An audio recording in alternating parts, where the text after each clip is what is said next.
The old yellow school bus rumbled down Pine Street, its brakes squealing as it stopped in front of house number 47. Mei Lin clutched her backpack straps tightly as she stared out the window at her new school. Oak Ridge Middle School looked nothing like her old school in the city. This building was smaller, older, with red brick walls and tall windows that reflected the morning sun. "Last stop. Everybody out," called the bus driver, glancing at her through the rearview mirror. Mei Lin nodded and stood up. She was the only one left on the bus.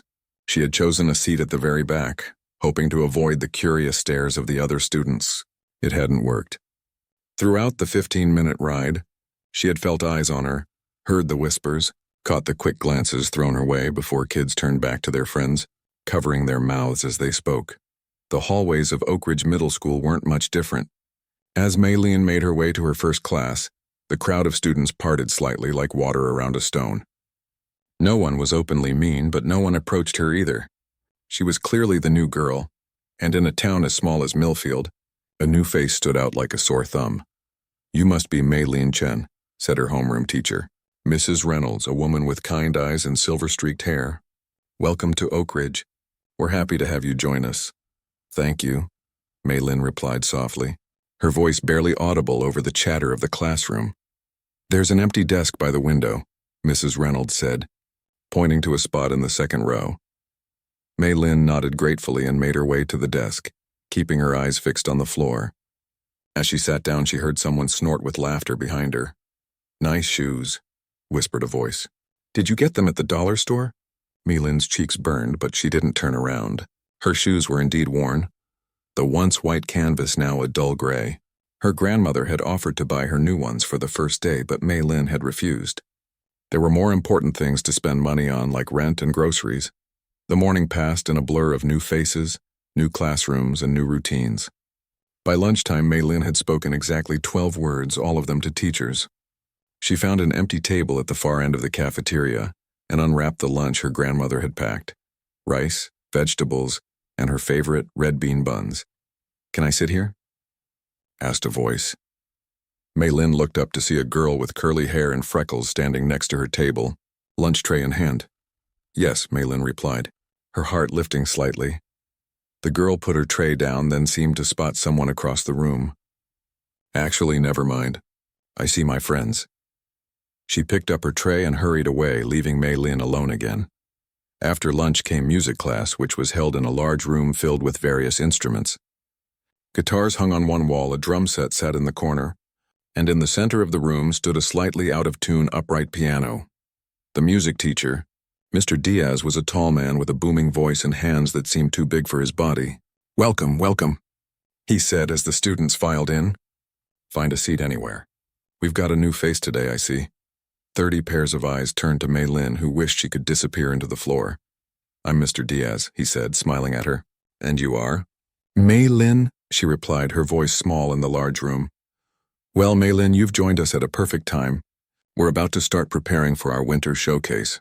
Before we dive into that, I'd like to know if anyone in here plays an instrument already." "Hands up!" Several hands shot into the air.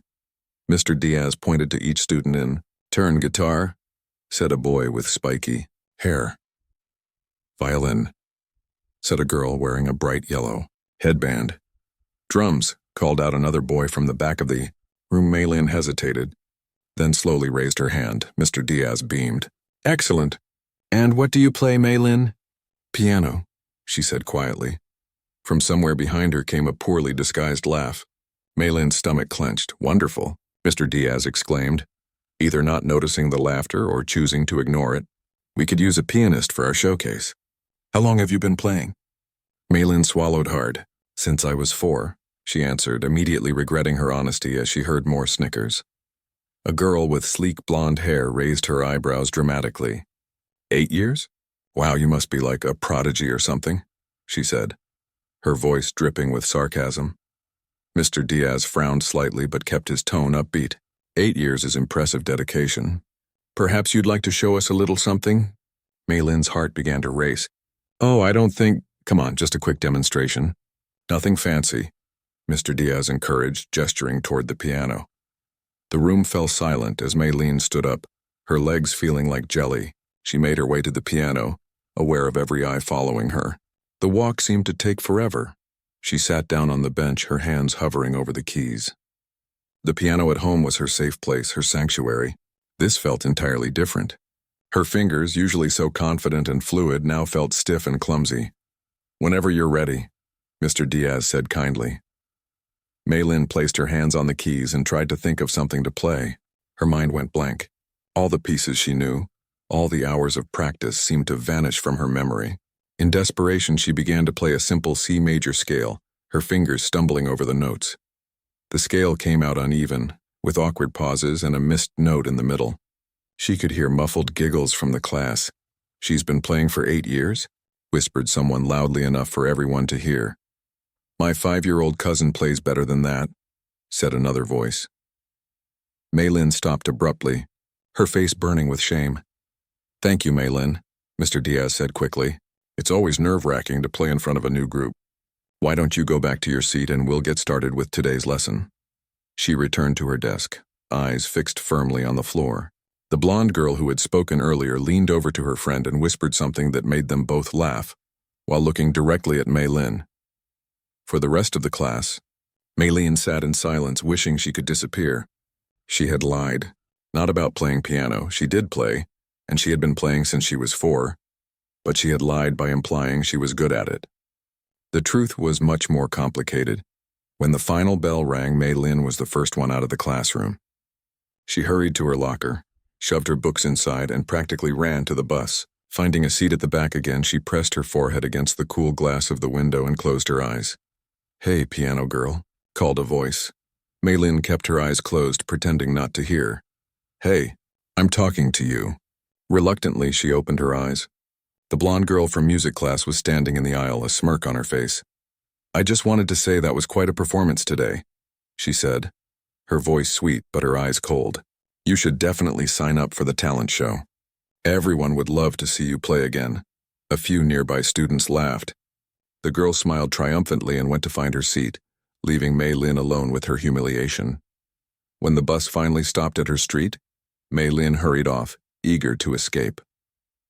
The small blue house she now shared with her grandmother looked welcoming, its porch light already on against the gathering dusk.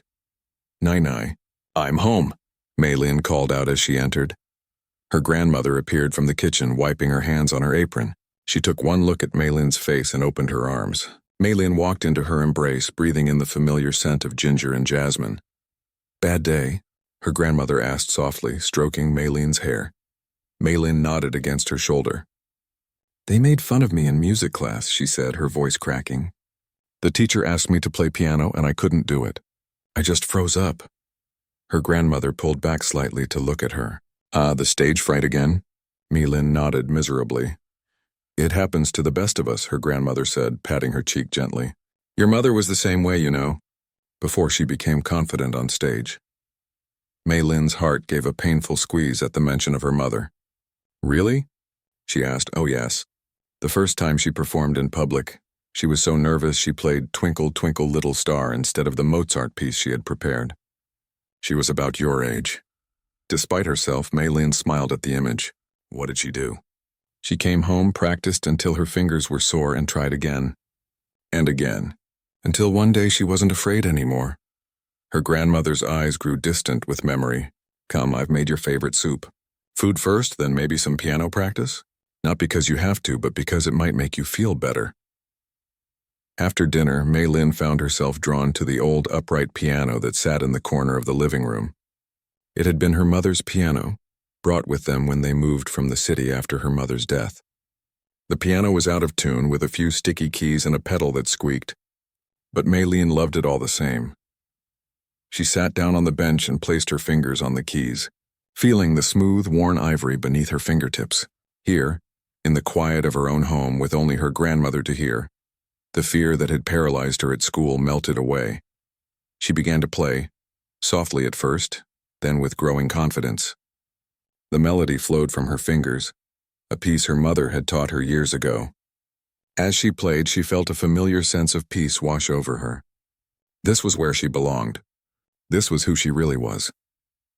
From the doorway, her grandmother watched with a small smile, hearing in May-Lin's playing the echoes of her daughter's talent. If only the children at school could hear this, she thought. They wouldn't be laughing then. The weekend came as a relief to Mei Lin. 2 days of not having to face the stares and whispers at school. 2 days of not having to remember the humiliation in music class. 2 days of just being herself in the safety of her grandmother's small blue house.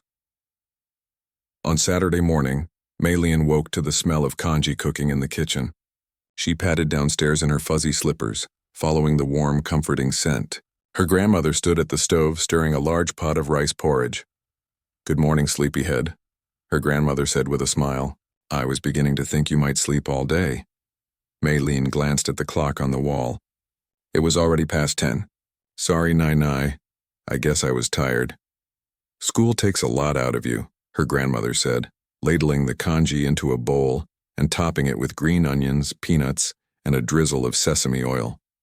"Especially when you're still getting used to a new place." Mei Lin sat at the kitchen table, warming her hands on the bowl. "Did you have to move a lot when you were my age?" Her grandmother nodded, sitting down across from her with her own bowl. "More than I would have liked. Your grandfather's job took us all over. I was always the new girl, always trying to fit in." "Did it ever get easier?" Mei Lin asked, taking a spoonful of the hot congee. "Yes and no. It was never easy to be the outsider, but I learned to find my place. I found things I was good at, things that made me happy, like cooking." She gestured to their breakfast. "Food brings people together. It was how I made friends in each new town."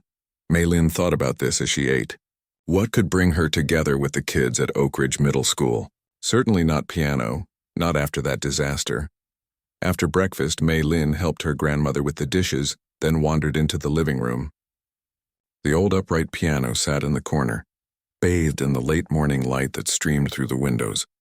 Despite everything that had happened at school, she felt drawn to it. She sat down on the bench and opened the worn music book that had belonged to her mother. The pages were yellowed with age, the corners dog-eared from years of use. Pencil marks dotted the margins. Her mother's notes to herself about tempo, dynamics, and expression. Mei Lin ran her fingers over the markings, feeling somehow closer to her mother when she touched the places her mother's hand had been. It had been 3 years since the car accident that took her mother's life, but sometimes the loss felt as fresh as yesterday. She began to play, starting with simple scales to warm up her fingers. C major, G major, D major, A major, up and down the keyboard, each note clear and precise. Then she moved on to arpeggios, her fingers dancing across the keys in fluid motions. After her warm-up, she turned to a piece she had been working on before they moved. Chopin's Nocturne in E-flat major. It was a challenging piece full of emotion and technical demands, but it was one of her mother's favorites.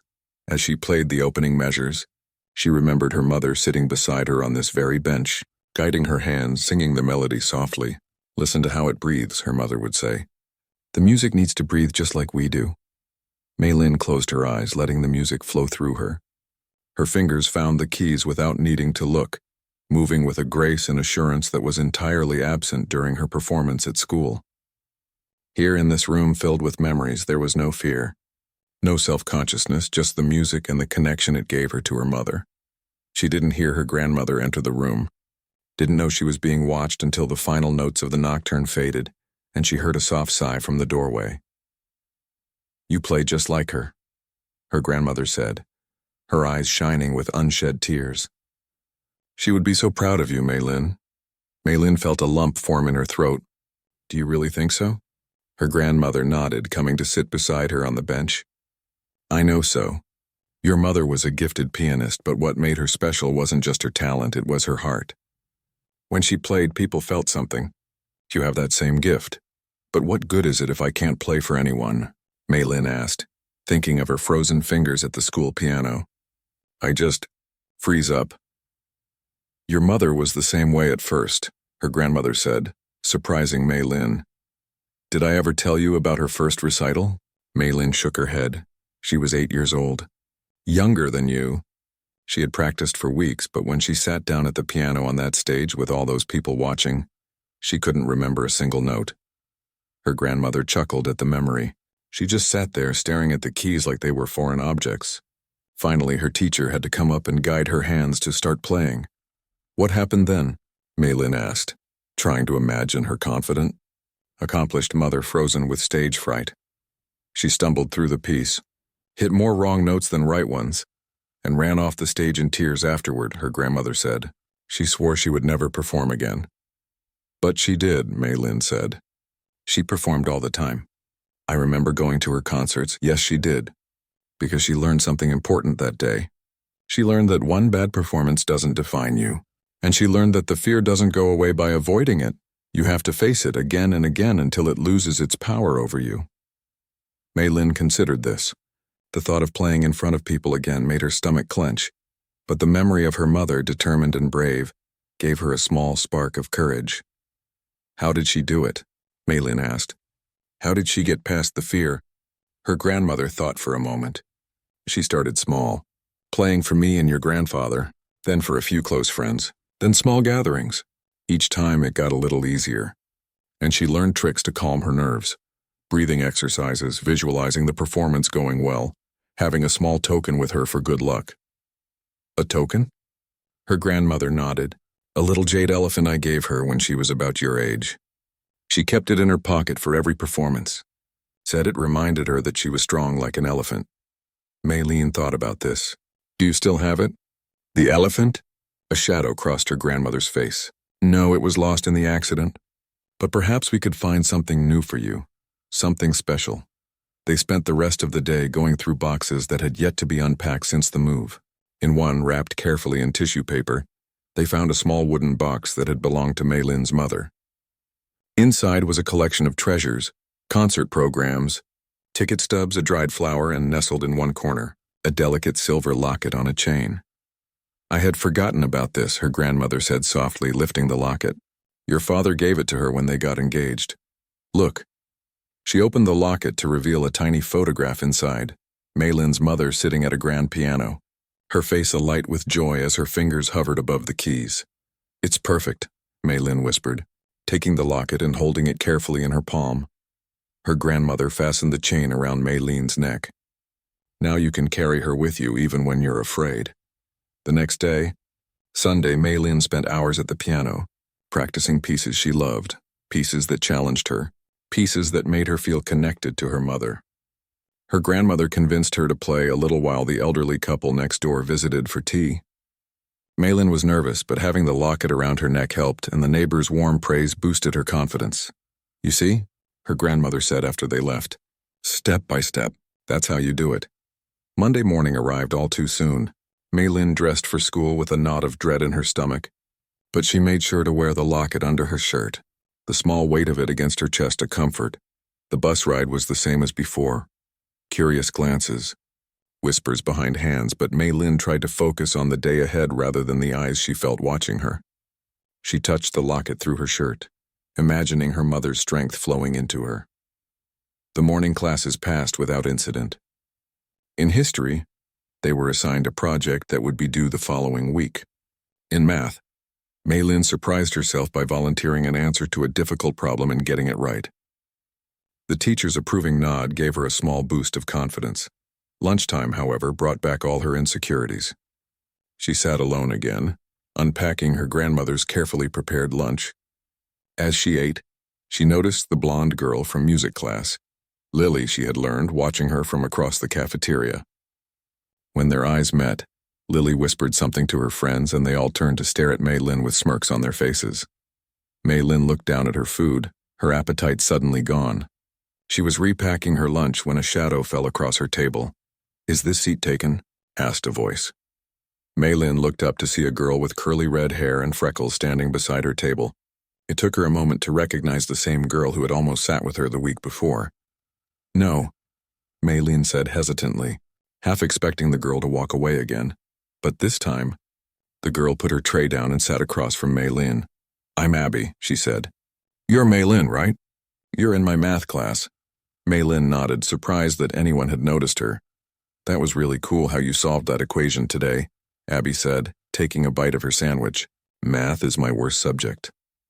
It's not so bad once you understand the patterns, Mei Lin said. They talked about classes, teachers, and the upcoming history project. Abby was easy to talk to, and for the first time since arriving at Oak Ridge, Mei Lin felt a small spark of hope that she might actually make a friend. As the bell rang, signaling the end of lunch, Abby gathered her things. "Do you want to be partners for the history project?" she asked. "Mrs. Wilson said we could work in pairs if we want." "Really?" Mei Lin couldn't hide her surprise. "Yes, I'd like that." "Cool. We can start planning tomorrow at lunch," Abby said with a smile. "See you in math." As Mei Lin watched her go, she felt a lightness in her chest that hadn't been there before. She touched the locket under her shirt, thinking that maybe, just maybe, things were starting to look up. But then came music class, and all her newfound optimism evaporated as she entered the room where her humiliation had taken place. Mr. Diaz was setting up chairs in a circle, and the piano seemed to loom in the center of the room like a challenge. Mei Lin," Mr. Diaz said as she took her seat. "I'm glad you're here. I wanted to talk to you after class if that's all right." Mei Lin nodded, though her stomach clenched with anxiety. What did he want? Was he going to ask her to play again? Make her prove that she really had been playing for 8 years? Throughout the class, she was too distracted by worry to focus on Mr. Diaz's lesson about the upcoming winter showcase. When the bell finally rang and the other students filed out, she approached his desk with trepidation. "You wanted to see me?" she asked quietly. Mr. Diaz looked up from the papers he was organizing. "Yes, Mei Lin. I wanted to apologize for putting you on the spot last week. That wasn't fair of me." His words took her by surprise. "Oh, it's okay." "No, it's not," he said firmly. "Everyone gets nervous playing in front of others, especially in a new environment. I should have been more considerate." He paused, studying her face. "I also wanted to ask if you might be interested in practicing sometimes before school starts. Just you and me in the music room. No audience." Mei Lin blinked at him, unsure how to respond. "I heard something in those few notes you played," Mr. Diaz continued. "Even through the nervousness, I could tell there's real musicality there. I'd like to help you develop it if you're willing." Mei Lin's hand went to the locket around her neck. She thought about her mother's journey, how she had started small and built her confidence step by step. Maybe this was Mei Lin's first step. "I think I'd like that," she said finally. "Thank you, Mr. Diaz." "Excellent," he said with a warm smile. "How about tomorrow morning, 7:30? I'll have the room open." Mei Lin nodded, a mix of nervousness and excitement bubbling inside her. As she left the music room, she felt as if something important had just happened, something that might change everything. The next morning, Mei Lin woke up before her alarm. She lay in bed for a moment, watching the first pale light of dawn filter through her curtains. Today she would play for Mr. Diaz. Just thinking about it made her stomach flutter with nerves. But there was excitement mixed in too. She dressed carefully. Choosing a blue sweater her mother had always said brought out the warmth in her eyes. Around her neck she fastened the silver locket, drawing comfort from its familiar weight against her chest. Downstairs she found her grandmother already up, preparing a thermos of tea and packing a small breakfast for Mei Lin to take with her. "Nervous?" her grandmother asked, noticing how Mei Lin was barely touching her food. Mei Lin nodded. "A little. But I want to do this," her grandmother smiled, pride evident in her eyes. "That's my brave girl. Remember what we talked about." "Take deep breaths," Mei Lin recited. "Focus on the music, not the audience. And remember that Mom had stage fright too, but she overcame it." "Exactly." Her grandmother handed her the packed breakfast and the thermos. "Now go show Mr. Diaz what you can really do." The school was quiet when Mei Lin arrived, most of the classroom still dark and empty. She made her way through the silent hallways to the music room, where a strip of light showed under the door. She paused outside, her hand on the doorknob, heart racing. For a moment she thought about turning around and going back home. But then she touched the locket and thought of her mother. Taking a deep breath, she opened the door. Mr. Diaz was setting up some sheet music on a stand. He looked up when she entered and smiled warmly. "Good morning, Mei Lin. I'm glad you came." "Good morning," she replied softly, glancing around the empty room. It looked different without 30 other students filling the seats, somehow less intimidating. "I thought we could start with something simple," Mr. Diaz said, gesturing to the piano. "Just to warm up. Whatever you feel comfortable with." Mei Lin set down her backpack and approached the piano. It was an old upright model, similar to the one at home, with ivory keys yellowed with age. She sat down on the bench, adjusted its height, and placed her fingers on the keys. She began with scales, just as she did at home. C major, G major, D major, up and down the keyboard, letting her fingers remember their familiar patterns. The notes rang clear in the quiet room, and Maylene found herself relaxing as the familiar exercise calmed her nerves. Mr. Diaz watched silently, a slight smile on his face. When she finished her scales, he nodded encouragingly. Very nice technique. Now, how about something a bit more challenging? Do you have a piece you're currently working on? Maylene thought for a moment, then nodded. Chopin's Nocturne in E-flat major. It was my mother's favorite. Excellent choice, Mr. Diaz said, looking impressed. Would you play it for me? Taking another deep breath, Maylene began. The opening notes flowed from her fingers, tentative at first. Then, with growing confidence as she lost herself in the music, she closed her eyes, imagining her mother sitting beside her, guiding her through the difficult passages. When she finished, the final notes hanging in the air, she opened her eyes to see Mr. Diaz staring at her with an expression of astonishment. Maylene, he said after a moment, his voice slightly hoarse. That was remarkable, truly remarkable. You play with such emotion, such maturity. Maylene felt her cheeks grow warm at the praise. Thank you, she said, ducking her head. I don't understand, Mr. Diaz continued, moving closer to the piano. How could you play like that now and last week? I get really nervous, Maylene explained, looking down at her hands. When people are watching, I just freeze up. It's like I forget everything I know. Mr. Diaz nodded thoughtfully. Stage fright. Many great musicians have struggled with it, but it can be overcome with practice and the right techniques. He paused, considering. Have you ever performed in front of an audience? Maylene shook her head. Not really. Just for my family. Well, Mr. Diaz said, a gleam in his eye. I have a proposal for you. As you know, we're having our winter showcase at the end of the semester. It's a chance for students to demonstrate their talents. Music, dance, art, you name it. I think you should consider participating. Maylene's eyes widened in alarm. I couldn't. Not in front of the whole school. Hear me out, Mr. Diaz said gently. We have 2 months until the showcase. That's plenty of time to work on managing your stage fright. We could practice together 3 mornings a week. Gradually increase your comfort level by having more people listen to you play. What do you think? Maylene hesitated. The thought of performing in front of the school, in front of kids like Lily who had already mocked her, was terrifying. But a small part of her, a part that sounded suspiciously like her mother's voice, whispered that this was an opportunity. A chance to prove herself, to honor her mother's legacy, to face her fears. I'll think about it, she finally said. Mr. Diaz nodded, apparently satisfied with her answer. That's all I ask. In the meantime, let's continue our morning sessions. No pressure, just music. They spent the rest of the time before school working on techniques to manage performance anxiety. Mr. Diaz taught her breathing exercises, visualization methods, and ways to channel nervous energy into her playing rather than letting it block her. By the time the first bell rang, signaling the start of the school day, Maylene felt lighter somehow, as if a small weight had been lifted from her shoulders. She had played for someone other than her grandmother, and the world hadn't ended. In fact, it had gone surprisingly well. Same time Thursday? Mr. Diaz asked as she packed up her things. Maylene nodded. I'll be here. The rest of the day passed in a blur. In math class, Abby waved her over to an empty seat, and they worked together on a set of problems.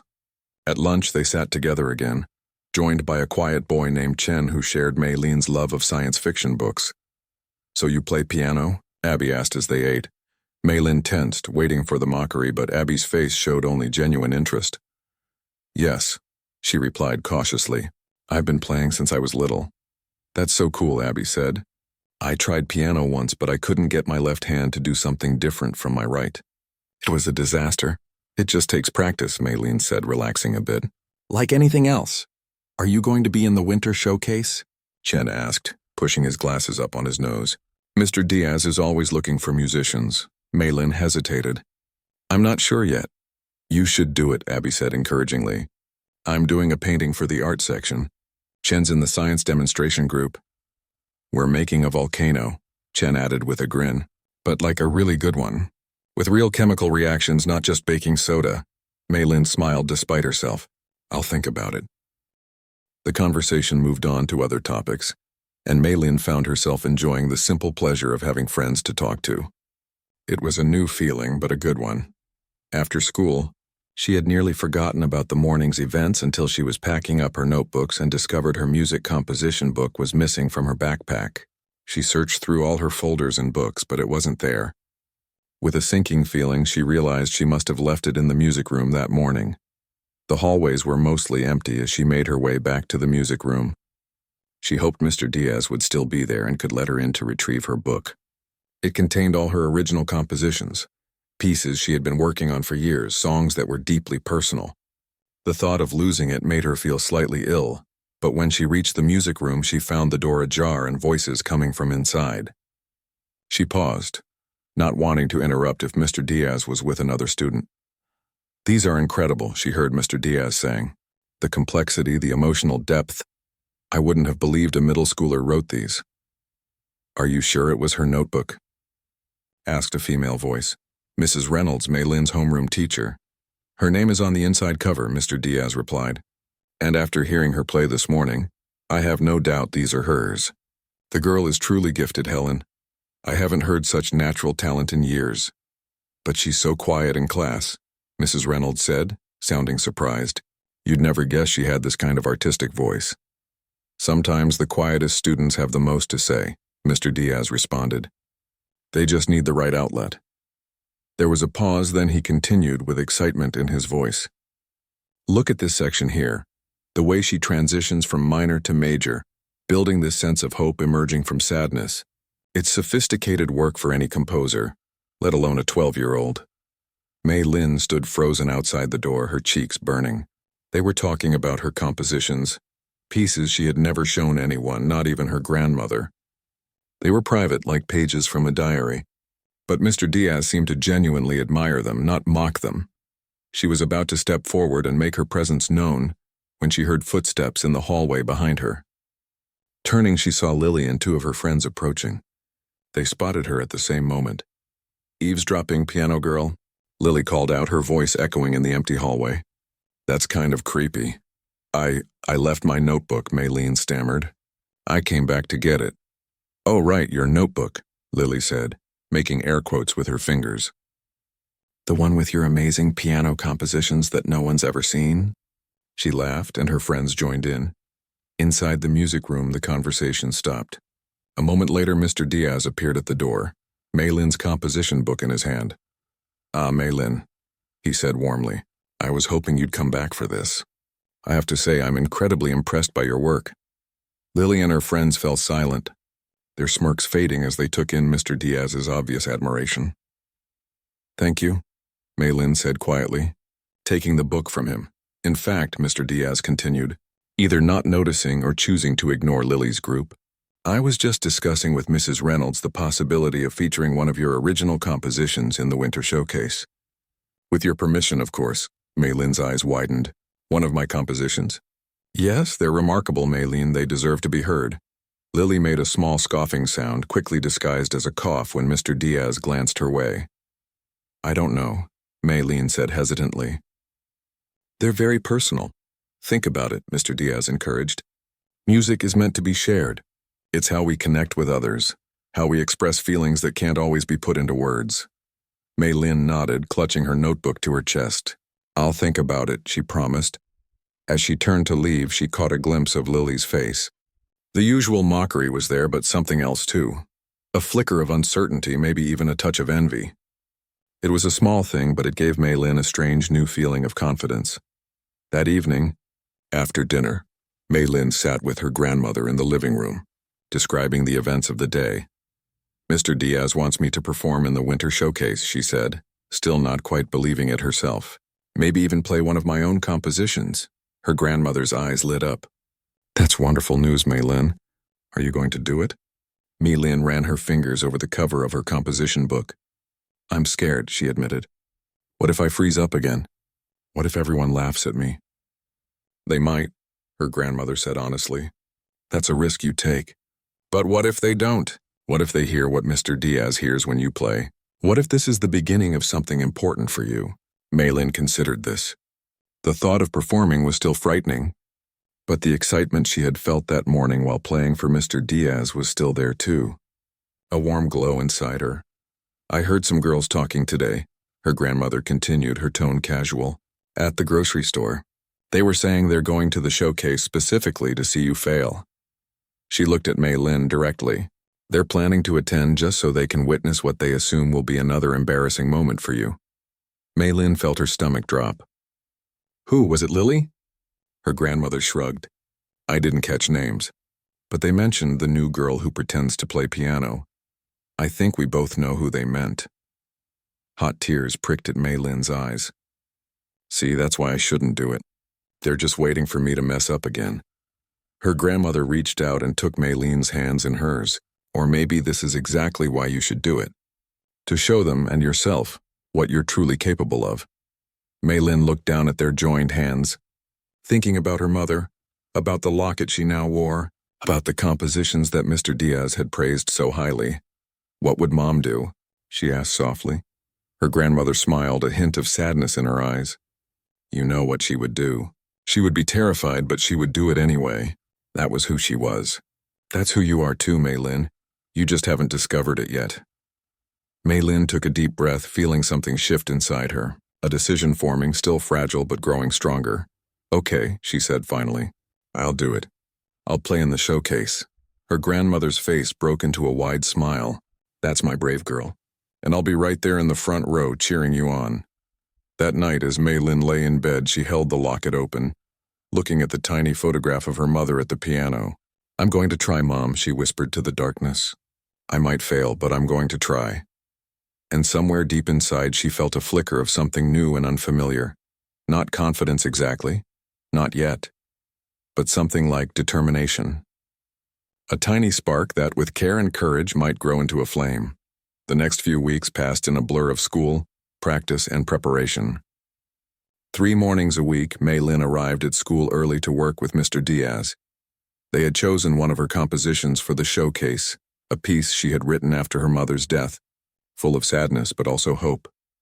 Mr. Diaz helped her refine it, suggesting small changes to make it even more powerful. It's already beautiful, he told her during one morning session. We're just polishing a diamond that's already there. At first, they practiced with just the two of them in the room. Mei Lin would close her eyes, imagining the empty chairs filled with people trying to get used to the idea of an audience. Some days were better than others. Sometimes her fingers flowed smoothly over the keys, the music pouring out of her like water. Other days, just the thought of performing made her hands shake so badly she could hardly play. This is normal, Mr. Diaz assured her on a particularly difficult morning when she had to stop 3 times during her piece. Progress isn't a straight line. It's okay to have setbacks. By the 3rd week, Mr. Diaz started inviting other teachers to sit in during their practice sessions. First Mrs. Reynolds, who smiled encouragingly throughout Mei Lin's performance, then Mr. Chen, the science teacher, and Mrs. Garcia, who taught art. Each time, Mei Lin felt her heart race as someone new entered the room, but each time, she managed to play through her piece without stopping. You're doing great, Mr. Diaz told her after she successfully performed for 4 teachers. How do you feel about trying a slightly bigger audience? Mei Lin twisted her hands in her lap. How much bigger? I was thinking we could invite your friends Abby and Chen, maybe a few other students who would be supportive. Mei Lin's stomach clenched at the thought, but she nodded. She had come too far to back out now. The following Monday, she arrived at the music room to find Abby and Chen already there, sitting in chairs set up near the piano. Abby waved excitedly and Chen gave her a thumbs up. We brought you something, Abby said, holding out a small paper bag. Inside was a handmade bracelet of blue and silver beads with a tiny piano charm dangling from it. For good luck, Chen explained. Abby made it. It's beautiful, Mei Lin said, genuinely touched as she slipped it onto her wrist. Thank you. Despite her nervousness, Mei Lin played better that day than she ever had before. Having her friends there somehow made it easier rather than harder. Their presence was a reminder that not everyone was waiting for her to fail. That was amazing, Abby exclaimed when Mei Lin finished. I had no idea you were that good.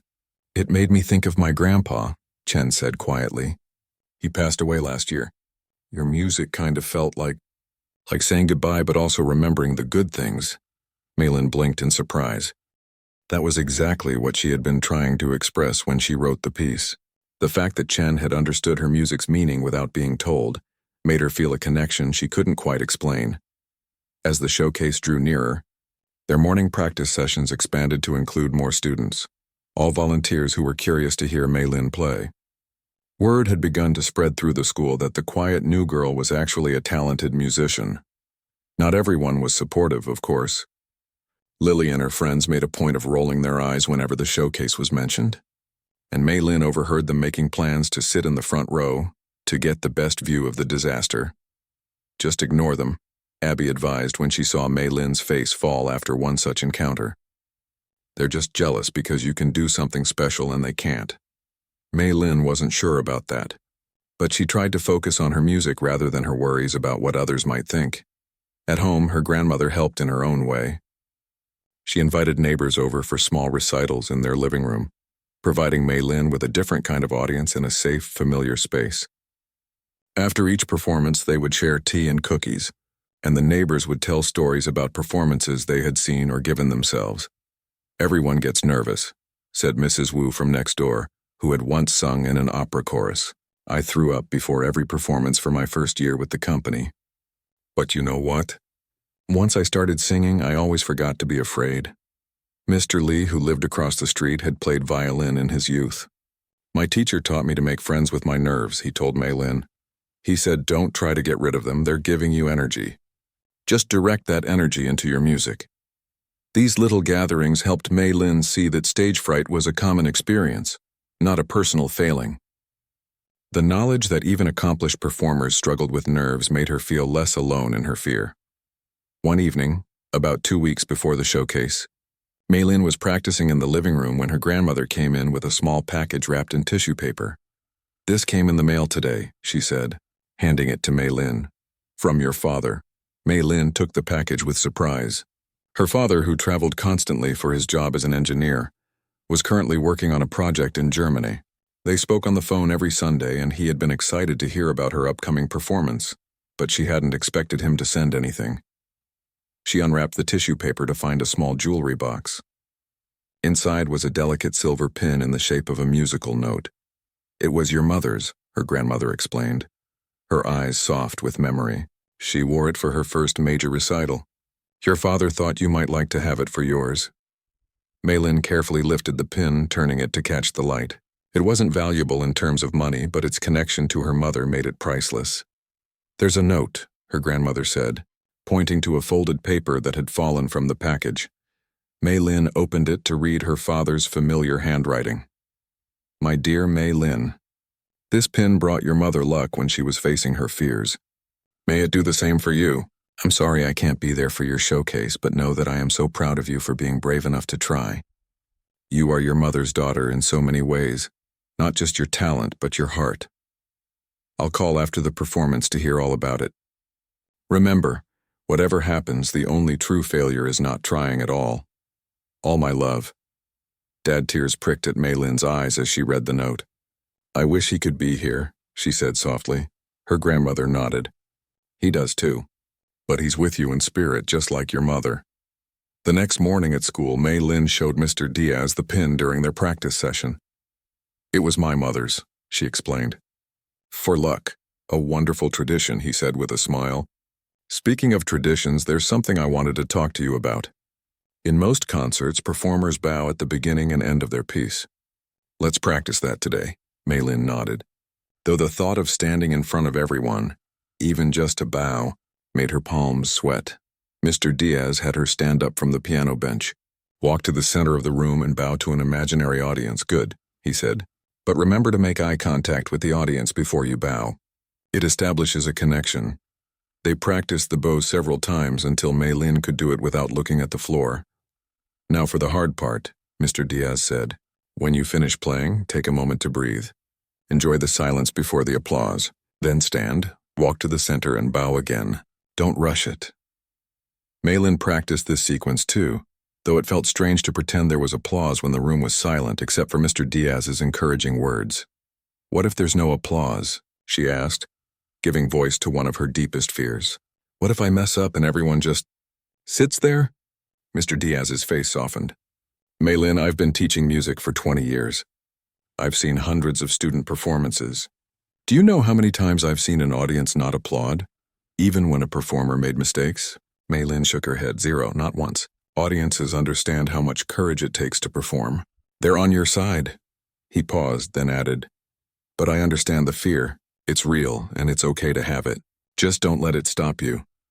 The final week before the showcase was the hardest. Maylin practiced until her fingers ached, determined to know her piece so well she could play it in her sleep. But as the day grew closer, her nerves intensified. What if I forget the music? She asked her grandmother 3 nights before the showcase. What if my mind goes completely blank? Then you'll pause, take a breath, and start again, her grandmother said simply. The world won't end if you make a mistake, Maylin. But everyone will remember. They'll talk about it forever. Her grandmother shook her head. People aren't thinking about you nearly as much as you think they are. They're too busy worrying about their own lives. And even if a few people do remember, so what? Are you going to let the fear of what some middle schoolers might say stop you from sharing your beautiful music with the world? Put that way, it did seem silly. But the fear remained, a knot in her stomach that grew tighter as the showcase approached. The night before the performance, Maylin could hardly eat dinner. She picked at her food while her grandmother pretended not to notice, chatting about a new recipe she wanted to try that weekend. After dinner, Maylin sat at the piano, running through her piece one last time. It was perfect. Her fingers knew exactly where to go. The dynamics rose and fell exactly as she intended. The emotion of the music flowed through her as naturally as breathing. If only she could play like this tomorrow, with hundreds of eyes watching her. Time for bed, her grandmother said when Maylin had finished. You need your rest. Maylin nodded, suddenly exhausted. The weeks of preparation, the emotional roller coaster of excitement and terror had drained her. She trudged upstairs to her room, changed into her pajamas, and crawled into bed. But sleep wouldn't come. She tossed and turned, her mind racing with worst-case scenarios. What if she tripped walking to the piano? What if she hit a wrong note at a crucial moment? What if she forgot the entire second half of her piece? After an hour of this, she heard a soft knock at her door. Can't sleep? Her grandmother asked, poking her head in. Maylin shook her head miserably. Her grandmother came in and sat on the edge of the bed. I thought you might have trouble tonight. I brought you something. She handed Maylin a small cloth bag filled with dried lavender. Put this under your pillow. The scent helps with sleep. Your mother used to use it before big performances. Maylin took the bag, breathing in the soothing fragrance. Did it help her? Sometimes, her grandmother said with a small smile. But what helped her most was remembering why she played. Why did she play? Maylin asked, realizing she had never asked this question before. Her grandmother was quiet for a moment, her eyes distant with memory. She told me once that playing piano was the only time she felt completely herself. Not someone's daughter or student or friend, just herself speaking in her truest voice. She looked at Maylin. Why do you play, Maylin? Maylin thought about it. Because it makes me feel close to Mom, and because when I play I can say things I don't have words for. Her grandmother nodded. Then that's what you need to remember tomorrow. You're not playing to impress Lily or anyone else. You're playing because it's your voice, your way of speaking to the world. She leaned down and kissed Maylin's forehead. Now try to sleep. Whatever happens tomorrow, I am so proud of how far you've come. After her grandmother left, Maylin placed the lavender bag under her pillow and closed her eyes. She thought about what her grandmother had said, about playing for herself, not for others, about music being her voice. As she drifted toward sleep, she imagined herself at the piano tomorrow, not facing a crowd of judgmental peers, but speaking through her music to her mother wherever she might be. Somehow, that thought made the knot in her stomach loosen, just a little. Her last conscious thought before sleep claimed her was a memory. Her mother at the piano, eyes closed, a look of pure joy on her face as her fingers danced across the keys. Tomorrow, Maylin would try to find that joy for herself. The morning of the showcase dawned bright and clear. Sunlight streamed through Maylin's bedroom window, waking her earlier than her alarm. For a moment, she lay still, trying to identify the strange feeling in her stomach. It wasn't quite nervousness, or at least not only nervousness. There was something else there, too. Something that felt almost like excitement. She got out of bed and went to her closet, where her outfit for the showcase hung waiting. a simple blue dress with a lace collar that had once belonged to her mother. Her grandmother had altered it to fit Mei Lin, taking up the hem and adjusting the waist. Beside it hung her mother's cardigan, cream-colored with pearl buttons. Mei Lin touched the soft fabric, imagining her mother wearing these same clothes for a performance long ago. Today she would carry not just her mother's memory in the locket around her neck and the pin on her dress, but would literally be wrapped in something that had once been hers. Downstairs, her grandmother was already up, making a special breakfast of rice congee with all of Mei Lin's favorite toppings: century egg, pork floss, crispy fried shallots, and chopped scallions. "Big day," her grandmother said with a warm smile. "You need a good breakfast." Mei Lin sat down at the table, surprised to find she actually had an appetite. As she ate, her grandmother chattered about ordinary things: the weather, a new recipe she wanted to try, the flowers blooming in their small garden. The normalcy was comforting, a reminder that regardless of what happened at the showcase, life would go on.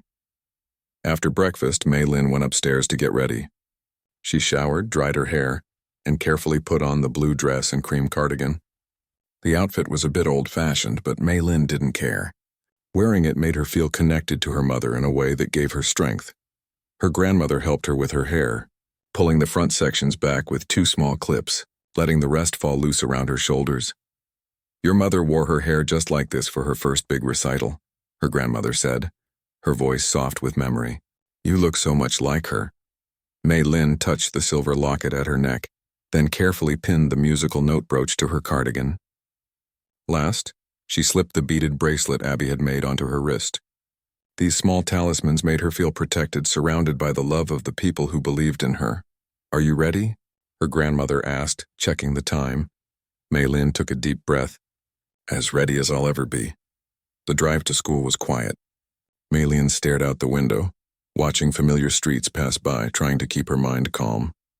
She had practiced as much as she could. Now whatever happened would happen. When they arrived at the school, the parking lot was already filling with cars. Parents, siblings, friends, all coming to watch the showcase. Mei Lin's stomach tightened at the thought of all those eyes on her. "Remember," her grandmother said as they walked toward the auditorium, "you're not playing for them. You're playing for yourself and for your mother." Mei Lin nodded, touching the locket again. "I'll try to remember." Backstage was chaos, students in costumes for the dance numbers, members of the band tuning their instruments, art students arranging their pieces for display in the lobby. Mr. Diaz spotted Mei Lin and waved her over. "There's our pianist," he said warmly. "How are you feeling?" "Nervous," Mei Lin admitted. "But okay, that's normal. Everyone's nervous, even the kids who've performed a dozen times before." He glanced at his clipboard. "You're number 17 in the program, right after the band plays and before the dance group. It's a good spot. The audience will be warmed up but not tired yet." Mei Lin nodded, trying to take comfort in his words. "I'll come find you when it's getting close to your time," Mr. Diaz assured her. "Until then, just try to relax." Easier said than done, Mei Lin thought as she found a quiet corner backstage to wait. Her grandmother had gone to find a seat in the auditorium, leaving Mei Lin alone with her thoughts. She closed her eyes, trying the breathing exercises Mr. Diaz had taught her. In for 4 counts, hold for 7, out for 8. "Hey, piano girl." Mei Lin's eyes snapped open. Lily stood in front of her, dressed in a sparkly outfit for the dance number. 2 of her friends hovered behind her, their faces curious. "I'm performing too," Lily said, gesturing to her costume. "Group dance. You're playing that piece you wrote, right?" Mei Lin nodded warily, waiting for the mockery. But Lily just looked at her for a long moment, her expression unreadable. "Well, good luck, I guess," she said finally, then turned and walked away, her friends trailing behind her, whispering to each other. It wasn't exactly friendly, but it wasn't the taunting Mei Lin had expected either. Before she could puzzle it out, Abby appeared, dressed in regular clothes. Her art was on display in the lobby, not part of the stage performances. "I saw your grandmother out front," she said, sitting down next to Mei Lin. "She saved seats for me and Chen in the 2nd row." "Thanks for coming," Mei Lin said, genuinely touched. "Are you kidding? We wouldn't miss it," Abby said. "Besides, I've only heard you play once. I want to hear the whole piece." They chatted for a while about nothing important, school gossip, a new movie they both wanted to see, a book Chen had recommended to them. The ordinary conversation helped calm Mei Lin's nerves, distracting her from the clock slowly ticking toward her performance time. All too soon, Mr. Diaz reappeared. 5 minutes, Mei Lin, he said gently. The band is on their last number. Abby gave her a quick hug. You've got this, she whispered, then hurried away to take her seat in the audience. Mr. Diaz led Mei Lin to the wings of the stage, where she could watch the band finishing their performance, a lively jazz number that had the audience clapping along. When they finished, there was enthusiastic applause and the band members took their bows grinning widely. As they exited on the other side of the stage, Mr. Diaz squeezed Mei Lin's shoulder reassuringly. Remember what we practiced. Walk to the piano, pause, bow, then sit. Take your time. The audience will wait. Mei Lin nodded, her heart hammering so hard she was sure everyone could hear it. The band cleared the stage. The stage manager nodded to Mei Lin. It was time. She took a deep breath, touched her locket one last time, and stepped out onto the stage. The lights were brighter than she expected, making it hard to see the audience clearly, just a sea of shadowy faces. She could make out her grandmother in the second row and Abby and Chen beside her. They were all smiling encouragingly. She walked to the center of the stage, remembering Mr. Diaz's instructions. Pause. Look at the audience. Bow. The movements felt mechanical, her body going through the motions while her mind raced with panic. Then she walked to the piano and sat down, adjusting the bench to the right height. The keys gleamed under the stage lights, familiar and yet somehow foreign. She placed her hands on the keys and waited for the noise in her head to quiet, but it didn't. If anything, the roar of fear grew louder, drowning out everything else. Her fingers felt stiff, her mind blank. What was the opening note? She couldn't remember. She couldn't breathe. For one terrible moment, she thought she might run off the stage. But then, through the panic, she heard her grandmother's voice from the night before. You're not playing for them. You're playing for yourself and for your mother. Mei Lin closed her eyes. She imagined she was in her living room, playing just for herself with her mother listening from somewhere beyond. She thought of all the hours she had spent at the piano, finding comfort in the music when words failed her. This piece she had written was her heart, her voice, her way of speaking to the world. Slowly, the panic began to recede. Her fingers relaxed, and without consciously deciding to begin, she found they had started to move across the keys, playing the opening notes of her composition. The piece began softly, hesitantly, like a question being asked. That was how she had felt after her mother died, uncertain, lost, questioning why. The melody wandered, searching, sometimes discordant, reflecting the confusion of grief. As she played, Mei Lin forgot about the audience. She forgot about Lily and her friends, about her worries and fears. She was speaking through the music, telling the story of loss, but also of love that continued even after death. The middle section of the piece grew darker, more intense, the anger and pain that had followed the initial shock. Her fingers moved faster, the chords more complex. This was the hardest part to play technically, but today her fingers found the notes without hesitation, as if guided by something beyond her conscious mind. And then came the transition, the moment when the piece shifted from minor to major, from darkness to light. It was subtle at first, a hint of resolution, a suggestion of peace. But it grew stronger, more confident, building toward the final section. The ending was neither sad nor entirely happy, but somewhere in between, acceptance, hope, the understanding that grief changes, but never completely disappears. The final notes were like a conversation between two voices, one here, one gone but still somehow connected. As the last note faded into silence, Mei Lin opened her eyes, coming back to herself, back to the auditorium full of people. For a moment no one moved or made a sound. Then the applause began. It started slowly, then built, growing louder and stronger until it filled the auditorium. People were standing. First her grandmother, then Abby and Chen, then others, until nearly everyone was on their feet. Mei Lin sat at the piano, stunned. This wasn't polite applause.